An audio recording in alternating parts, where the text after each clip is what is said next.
नमस्कार दोस्तों, मैं सैफी बवाहिर। मेरे YouTube चैनल टेक सैफी में आपका स्वागत है। आज हम लेके आए हैं फिर से आपके लिए कुछ बहुत ही अधिक महत्वपूर्ण MCQs जो आपको कोपा की ITI TO परीक्षा एवं कई सारी शासकीय सेवाओं में जो बेसिक कंप्यूटर वाला सेक्शन आता है उसके लिए भी ये क्वेश्चन बहुत महत्वपूर्ण है उस दृष्टि से भी। तो आप इसे अच्छे से पढ़ें और यदि आपको वीडियो पसंद आता है तो इसे लाइक करें, मेरे चैनल को सब्सक्राइब करें और साथ ही साथ बेल आइकन दबाएं जिससे आप तक नोटिफिकेशन पहुंच जाए। तो आज स्टार्ट करते हैं हम कुछ और इम्पोर्टेंट MCQs। तो सबसे पहला क्वेश्चन है, सॉफ्टवेयर या हार्डवेयर में त्रुटि को क्या कहा जाता है? तो सॉफ्टवेयर में जो एरर आती है, त्रुटि आती है, उसे एरर भी कहते हैं, लेकिन कंप्यूटर की भाषा में उसे बग कहा जाता है, BUG बग। तो इसलिए इसका सही आंसर होगा बग। अगला क्वेश्चन है, डिवाइस की रिक्वेस्टेड डाटा तक सीधे जंप करने की विशेषता कहलाती है, अर्थात the ability of a device to jump directly to the requested data. अर्थात आपको किसी भी रिकॉर्ड के ऊपर डायरेक्टली जाना है तो उसे क्या कहा जाता है, किस प्रकार का एक्सेस कहा जाता है? तो इसका सही आंसर होगा रैंडम एक्सेस। सीक्वेंशियल एक्सेस वह होता है जिसमें एक रिकॉर्ड के बाद दूसरा रिकॉर्ड, तीसरा रिकॉर्ड, अर्थात आपको पांचवें रिकॉर्ड पे जाना है तो पहले चार रिकॉर्ड क्रॉस करना ही होगा, उसे सीक्वेंशियल एक्सेस कहते हैं। और रैंडम एक्सेस के अंदर जो है आप डायरेक्टली पर्टिकुलर रिकॉर्ड पर जा सकते हैं। रैंडम एक्सेस जैसे हमारी हार्ड डिस्क और रैम वगैरह जो रैंडम एक्सेस मेमोरी होती है, जबकि जो मैग्नेटिक टेप जो होती है वो सीक्वेंशियल एक्सेस होती है। उसके पश्चात अगला क्वेश्चन है हमारा, कंप्यूटर के मदरबोर्ड में वीडियो कार्ड अटैच करने के लिए स्लॉट एक उच्च गति का पॉइंट टू पॉइंट चैनल है। तो हमारे मदरबोर्ड में हम एक प्रकार का कार्ड जो होता है जिसे बोला जाता है AGP, अर्थात एक्सीलरेटेड ग्राफिक्स पोर्ट, जिसको हम अटैच करके हम स्पीड को स्पीड को हाई कर सकते हैं हमारे सिस्टम की। तो इसका सही आंसर होगा AGP, एक्सीलरेटेड ग्राफिक्स पोर्ट। उसके बाद अगला क्वेश्चन है, नेटवर्क का एक प्रकार नहीं है। इसके ऑप्शन है, पहला है लेन, लेन एक नेटवर्क का प्रकार है, लेकुल एरिया नेटवर्क, वैन जो है वो भी एक नेटवर्क है, वाइड एरिया नेटवर्क, और तीसरा है जैन, और चौथा है SAN। SAN का अर्थ होता है स्टोरेज एरिया नेटवर्क। तो इसका सही आंसर है ZAN। ZAN के नाम से कोई भी नेटवर्क नहीं होता है। अगला प्रश्न है, अंकगणितीय तथा तर्कसंगत जैसी संक्रियाएं करने का कार्य है, अर्थात वह टास्क जो अरिथमेटिक और लॉजिकल ऑपरेशन परफॉर्म करता है। तो हमारा जो कंप्यूटर है वो अरिथमेटिक और लॉजिकल ऑपरेशन परफॉर्म करता है और उस प्रोसेस को हम कहते हैं प्रोसेसिंग। तो इसका सही आंसर होगा प्रोसेसिंग। उसके बाद अगला क्वेश्चन है हमारा, MS एक्सेल में एक रो और एक कॉलम के प्रतिच्छेदन को कहा जाता है। तो MS एक्सेल में एक रो और एक कॉलम का जो इंटरसेक्शन होता है उसे कहा जाता है सेल। तो इसका सही आंसर होगा सेल। उसके पश्चात अगला क्वेश्चन है, निम्न में से क्या हार्डवेयर नहीं है? तो ऑप्शन है स्कैनर, इंटरप्रेटर, प्रिंटर एवं माउस। स्कैनर एक हार्डवेयर है, प्रिंटर भी हार्डवेयर है, माउस भी एक हार्डवेयर है। इंटरप्रेटर हार्डवेयर नहीं है, यह एक सॉफ्टवेयर है। इंटरप्रेटर एक ऐसा सॉफ्टवेयर प्रोग्राम होता है जो किसी भी भाषा को इंटरप्रेट करके उसे मशीन लैंग्वेज में कन्वर्ट करता है। उसके बाद अगला प्रश्न है, निम्न में से ऑपरेटिंग सिस्टम का उदाहरण कौन सा है? तो ये तो सभी जानते हैं कि माइक्रोसॉफ्ट विंडोज जो है एक ऑपरेटिंग सिस्टम है। इसके अलावा भी कई प्रकार के ऑपरेटिंग सिस्टम होते हैं, जैसे यूनिक्स हुआ, लिनक्स हुआ, मैकिन्टोश ऑपरेटिंग सिस्टम, ये सभी ऑपरेटिंग सिस्टम के उदाहरण है। मोबाइल के लिए जो ऑपरेटिंग सिस्टम है वो एंड्रॉयड होता है, ब्लैकबेरी होता है, iOS होता है। जबकि एक्सेस, वर्ड, एक्सेल ये ऑपरेटिंग सिस्टम नहीं है, यह एक एप्लीकेशन प्रोग्राम है। तो इसका सही आंसर है माइक्रोसॉफ्ट विंडोज। उसके पश्चात अगला है क्वेश्चन है, कौन पहले कंप्यूटर प्रोग्रामर के रूप में जाने जाते हैं? तो सबसे पहला जो कंप्यूटर प्रोग्रामर थे जिन्होंने पहला कंप्यूटर प्रोग्राम लिखा था वह थी लेडी एडा। तो इसका सही आंसर होगा लेडी एडा। जबकि कंप्यूटर के जनक जो है वो चार्ल्स बेबेज को कहा जाता है, क्योंकि उन्होंने एक मशीन, एक इंजन दिया था जिसके ऊपर हमारे आजकल के मॉडर्न कंप्यूटर आधारित है। तो कंप्यूटर के जनक है चार्ल्स बाबेज और सबसे पहली प्रोग्रामर थी लेडी एडा। अगला क्वेश्चन है, is a pictorial representation of solving a problem, अर्थात एक ऐसा पिक्चोरियल रिप्रेजेंटेशन जो किसी प्रॉब्लम की सॉल्विंग के लिए बनाया जाता है। तो इसका सही आंसर है फ्लो चार्ट। फ्लो चार्ट जो है, जब भी हम कोई प्रोग्राम बनाते हैं तो उसका पिक्चोरियल रिप्रेजेंटेशन, अगर अर्थात हमारा प्रोग्राम किस डायरेक्शन में फ्लो होगा उसको हम फ्लो चार्ट के द्वारा दर्शाते हैं। और इसी प्रॉब्लम को हम हमारी लैंग्वेज में जब लिखते हैं तो उसे एल्गोरिथम कहते हैं, और जब इसी एल्गोरिथम को हम कंप्यूटर की भाषा में लिख देते हैं तो वह कंप्यूटर का प्रोग्राम बन जाता है। तो इसका सही आंसर होगा फ्लो चार्ट। उसके पश्चात अगला क्वेश्चन है, वीबीए में एक कॉम्बो बॉक्स किसको संयोजित करके बनाया जाता है? तो कॉम्बो बॉक्स एक ऐसा बॉक्स होता है जिसमें एक बटन होता है, उस पर जैसे ही आप क्लिक करते हैं तो नीचे एक लिस्ट ओपन हो जाती है। तो कॉम्बो बॉक्स जो होता है वो लिस्ट बॉक्स एवं टेक्स्ट बॉक्स का कॉम्बिनेशन होता है। तो इसका सही आंसर होगा list box and text box. इसके पश्चात अगला प्रश्न है हमारा, फंक्शन का उपयोग डेटा टेबल बनाने के लिए किया जाता है। तो डेटा टेबल बनाने के लिए जो फंक्शन का यूज किया जाता है वो होता है टेबल। एवरेज फंक्शन के द्वारा एवरेज निकलता है, ऐड के द्वारा ऐड होता है, और काउंट के द्वारा हम किसी संख्या का काउंट कर सकते हैं। तो सही आंसर होगा टेबल।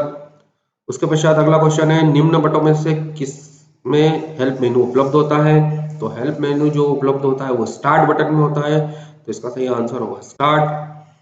नेक्स्ट है, वीबीए एक कीवर्ड के प्रति उपयोग कर उत्तर देता है, मतलब अर्थात वीबीए जो है वो एक इवेंट ड्रिवन प्रोग्रामिंग लैंग्वेज है। इवेंट ड्रिवन प्रोग्रामिंग लैंग्वेज का अर्थ यह होता है कि जब भी कोई इवेंट फायर होती है तो उसका वो रिस्पॉन्स करता है। इवेंट अर्थात जैसे माउस का क्लिक या किसी कीबोर्ड की कोई की को हमने प्रेस किया तो उसे एक इवेंट कहते हैं।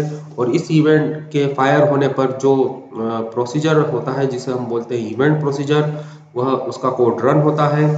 तो इसे इसका सही आंसर होगा इवेंट प्रोसीजर, कि जब एक कोई इवेंट फायर होती है तो इवेंट प्रोसीजर रन होता है। तो वीबीए एक इवेंट ड्रिवन प्रोग्रामिंग है। जब हम वीबीए देखेंगे तब मैं आपको बताऊंगा कि इसमें कौन कौन सी इवेंट होती है और इसे कैसे हम प्रोसीजर लिखते हैं और कैसे उस इवेंट के फायर होने पर ये प्रोसीजर एग्जीक्यूट होता है।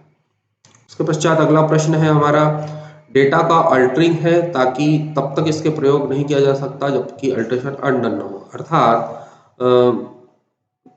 is the altering of data so that it is not usable unless the alteration are undone। मतलब अर्थात जब हम किसी डेटा को ट्रांसमिट करते हैं तो उसको किसी दूसरे फॉर्म में बदल देते हैं, और वह फॉर्म तब तक उपयोगी नहीं होता है जब तक कि हम उसको फिर से पुराने रूप में हम उसको नहीं ले सके, अर्थात उसको अंडू नहीं कर सके। तो इसका सही होता है इसका सही ऑप्शन है इंक्रिप्शन। इंक्रिप्शन का अर्थ होता है कि हम डेटा को एक ऐसे फॉर्म में बदल देते हैं जिसे कोई समझ नहीं सकता है, और इस फॉर्म का कोई मीनिंग नहीं होता है।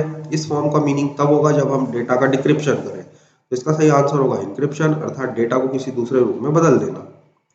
अगला प्रश्न है, the software use to create slide based presentation. तो स्लाइड बेस्ड प्रेजेंटेशन बनाने के लिए हम कौन सा सॉफ्टवेयर यूज करते हैं? तो ये तो बहुत सरल क्वेश्चन है। इसका सही आंसर होगा Microsoft office power point. Office word जो होता है वो वर्ड प्रोसेसर होता है, अर्थात कोई डॉक्यूमेंट टाइप करने के लिए हम वर्ड का यूज करते हैं। एक्सेल जो है एक स्प्रेडशीट सॉफ्टवेयर है। स्प्रेडशीट का अर्थ होता है कि इसके अंदर हम डेटा को टेबुलर फॉर्म में स्टोर करके उसके ऊपर कई सारी ऑप्शंस परफॉर्म कर सकते हैं। और माइक्रोसॉफ्ट ऑफिस एक्सेस एक डेटाबेस सॉफ्टवेयर है जिसके अंदर हम डेटाबेस क्रिएट कर सकते हैं और उसके ऊपर कई सारी प्रोसेसेस कर सकते हैं। नेक्स्ट क्वेश्चन है कि द फंक्शन की फॉर हेल्प, किसी अलग अलग प्रोग्राम में हेल्प मेनू ओपन करने के लिए जो फंक्शन की यूज होती है वो होती है F1। तो इसका सही उत्तर होगा F1। उसके पश्चात नेक्स्ट है, is the view of total database content, अर्थात टोटल डेटाबेस के कंटेंट को यदि हमको देखना है तो कौन से व्यू, उसको कौन सा व्यू कहा जाता है? तो इसका सही आंसर होगा कॉन्सेप्चुअल व्यू। एक्सटर्नल व्यू जो है, जो बाहरी यूजर जो दिखाई देता है उसे एक्सटर्नल व्यू कहते हैं। फिजिकल व्यू वह व्यू होता है जिसके जो इंटरनली डेटा जो हमारा कंप्यूटर की मेमोरी में स्टोर होता है वहाँ फिजिकल व्यू होता, उसे फिजिकल व्यू कहते हैं। और इन दोनों के बीच में जो लेयर का काम करता है उसे कहते हैं हम कॉन्सेप्चुअल व्यू। और आउटलाइन व्यू करके कोई व्यू डेटाबेस में नहीं होता है। अगला क्वेश्चन है, फ्रीक्वेंसी तथा पीरियड अर्थात आवृत्ति के मध्य संबंध होता है।